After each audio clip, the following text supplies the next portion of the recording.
il y a maintenant, je sais pas, 7 ans, 7-10 ans, quand tu as lancé ta propre activité? J'avais peur, j'avais super peur. J'avais le syndrome de l'imposteur en fait. Je me disais mais qui je suis pour faire ça? Est-ce que je suis assez bon? Est-ce que mes clients ils vont avoir des résultats? Est-ce que je vais vraiment être en capacité d'aider les gens? Puis qu'est-ce que les gens qui me connaissent d'avant ils vont penser de moi? J'avais vraiment toutes les peurs que nos clients ont aujourd'hui.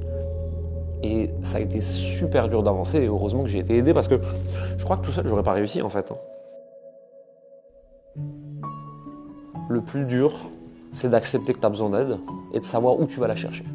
Parce que un humain normal, quand il va chercher de l'aide, il va demander à sa famille. Pire idée du monde dans le business. Il va demander à ses amis.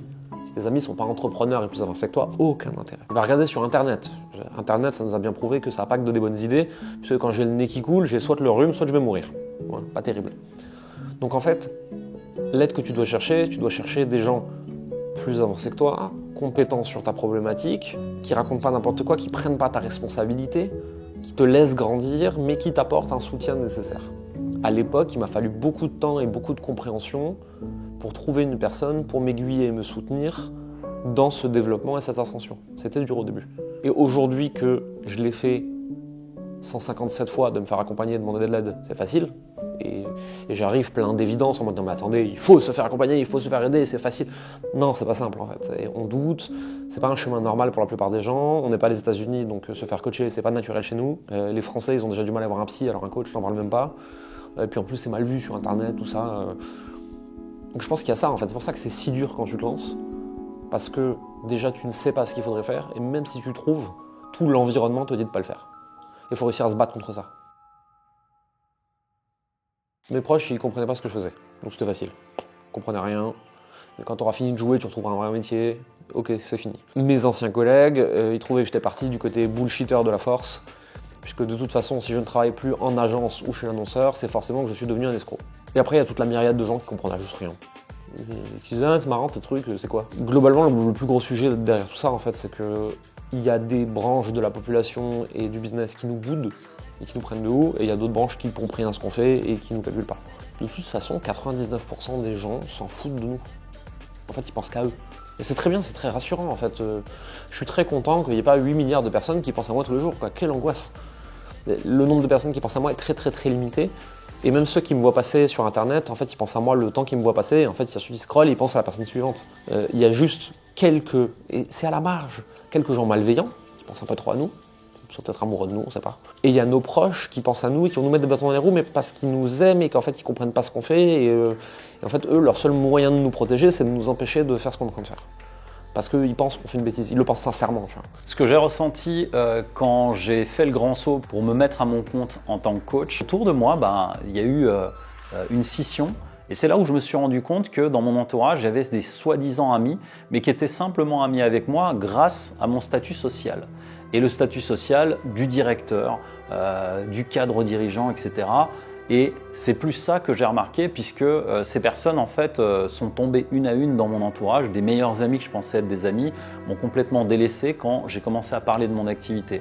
Il y a un sentiment d'abandon qui est réel et il y a un sentiment de solitude qui s'est installé parce que j'ai dû créer mon entreprise tout seul et j'ai dû justement me battre pour trouver des solutions sans forcément avoir le soutien de ce faux cercle finalement qui m'a pas du tout aidé. Par contre, le soutien de ma femme et de mes enfants, c'est vraiment ce qui m'a porté pour la suite. Et surtout, ce que j'en retiens, c'est que finalement, l'entourage n'est qu'un reflet des peurs que tu as toi-même. Si tu as des doutes, des peurs, n'en parle pas à ton entourage. Chaque fois que tu en parles à quelqu'un de ton entourage mais qui ne te soutient pas, donc là moi j'en parlais à ma femme mais elle me soutenait, elle essayait de me trouver des solutions, des personnes qui ne te soutiennent pas et qui sont critiques de ce que tu es en train de faire vont par reflet te renvoyer à tout ce que tu n'as pas su faire et tout ce que tu n'as pas su réussir. Donc imagine, tu as lancé ton activité et un des amis toxiques que j'avais à l'époque, quand je le voyais, il me disait alors, tu as trouvé des clients? Alors, est-ce que tu as fait des ventes? Alors, est-ce que tu as fait ci? Et à chaque fois qu'il me posait des questions, il alimentait mes peurs et toutes les erreurs ou toutes les choses que je n'ai pas faites. Et plus tu as ce genre de personnes autour de toi, et plus ça va continuer à te créer des freins internes. Parle-en à des personnes qui ont fait le chemin avec toi et qui ont déjà traversé ce que toi, tu veux aller chercher. Essayer d'être toujours bien entouré et d'éviter les personnes toxiques, mais même si ce n'est pas les personnes avec qui on bosse, d'être toujours bien entouré de personnes avec des bonnes énergies. Ouais. Dans notre vie, c'est Ouais. comme ça.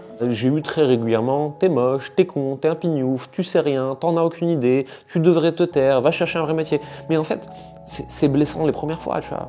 Mais quand ça fait 450 fois que t'as étudié les profils de ces personnes et que leur monde entre en conflit avec le tien, tu vois, c'est pas possible en fait, les deux peuvent pas coexister. Moi je parle d'argent, de business, de machin avec ma tronche, et à côté de ça il y a Pimprenel en Sarwell et dreadlocks fluo, tu vois, qui cueille des coquelicots, qui pense qu'on devrait que vivre d'amour et d'eau fraîche, qu'on est en train de détruire la planète, et qu'elle pense, mais elle pense très sincèrement, attention, c'est pas de la mauvaise foi, c'est vraiment sa croyance, que le monde va mal à cause de gens comme moi, tu vois.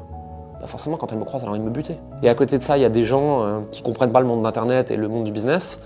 C'est des gens qui travaillent dur tous les jours parce qu'en fait, ils savent faire que ça, tu vois. Donc en fait, ils ont que leur force physique de travail et ils travaillent 14 heures par jour pour un salaire de misère et on leur coupe de plus en plus de trucs. Et ces gens-là, ils me voient arriver en disant fais 3 millions, nanana, en cliquant sur 3 boutons. Bien sûr qu'ils veulent me buter, ces gens-là. Et c'est normal, en fait. Tout ça a toujours existé, mais il y a 200 ans, on se croisait pas. Et aujourd'hui, ils peuvent pas ouvrir Instagram sans voir des pignoufs comme moi toute la journée. Et donc forcément, ça les rend cinglés. Et plus vite tu acceptes ça, moins ils te blessent quand ils disent un truc. Est-ce que parfois tu doutes? Est-ce qu'on va réussir? Non, parce que je suis sur ma zone de compétence.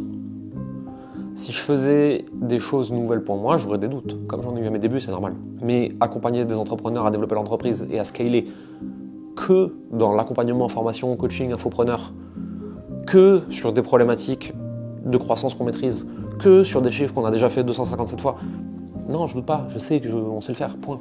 Et en fait, on l'a prouvé un nombre de fois incalculable. Donc non, j'ai zéro doute là-dessus. Si demain je fais débarquer ici 10 plombiers à qui je dois apprendre à scaler dans leur entreprise de plomberie, ouais, là je vais douter, je vais avoir peur. Pas parce que je suis pas compétent, mais je l'ai jamais fait. Donc j'ai aucune idée si j'y arrive. J'ai les compétences pour y arriver, mais ça veut pas dire que je vais y arriver. Donc là, ça me ferait douter. Dans le coaching, on a accompagné des centaines de personnes, soit à se lancer, soit à se développer, soit carrément à scaler. On est en train de créer des écosystèmes toute la journée, de la croissance, des médias. On a une équipe qui est de plus en plus grande, on a des gens qui sont ultra forts avec nous. Non, je doute plus. C'est comme si tu demandais, est-ce que quand tu montes sur un vélo, tu doutes? Ben non. Mais pourquoi? Pas parce que tu penses que tu es un être de lumière extraordinaire. Juste, en fait, tu as déjà fait du vélo 1557 fois, rien qu'au cours des 5 dernières années. Donc t'as pas de raison de douter, tu t'es prouvé à toi-même par l'évidence et par la preuve quotidienne de tes compétences qu'il n'y a pas de raison de douter. Et ça t'empêchera pas de tomber, mais il n'y a pas de raison de douter. Crois plus en tes compétences, ne reste pas dans les sentiers battus qu'on t'a appris. C'est pas parce que t'es pas né fils de quelqu'un, etc., que toi aussi tu peux pas créer une méthode qui va révolutionner le monde, comme l'a fait Wim Hof, quoi, par exemple. Putain, c'est ce qu'il a fait en plus, Wim Hof. Arrête de te faire chier. Accepte qu'il y a des trucs que tu sais pas faire, qu'il y a des gens qui savent le faire bien mieux que toi. Et ça y est, t'as assez bidouillé dans ton coin. Donne-toi la permission d'investir et d'accepter que des gens vont t'apprendre des compétences que t'as pas encore. Il y a des jours où ce sera nul, il y a des jours où ce sera trop bien. Si vous avez fait de votre mieux au maximum de vos compétences, l'outcome, le résultat, ne vous appartient plus. Chop wood, carry water, coupe du bois, porte l'eau. C'est pour rappeler l'importance du processus quotidien. Fais les choses pour le simple fait de les faire, fais-les de ton mieux. Des fois ça finira bien, des fois ça finira moins bien. Des fois tu seras de bonne humeur, des fois tu seras de mauvaise humeur. Mais du moment que tu as répété la bonne action quotidiennement au meilleur de ton niveau, toi tu as fait ton maximum, le reste ne te concerne plus. Et donc tu peux te lever le matin avec l'envie de te battre et de réaliser la meilleure action possible. Tu peux te coucher le soir avec gratitude, tu as fait de ton mieux, le résultat ne t'appartient pas.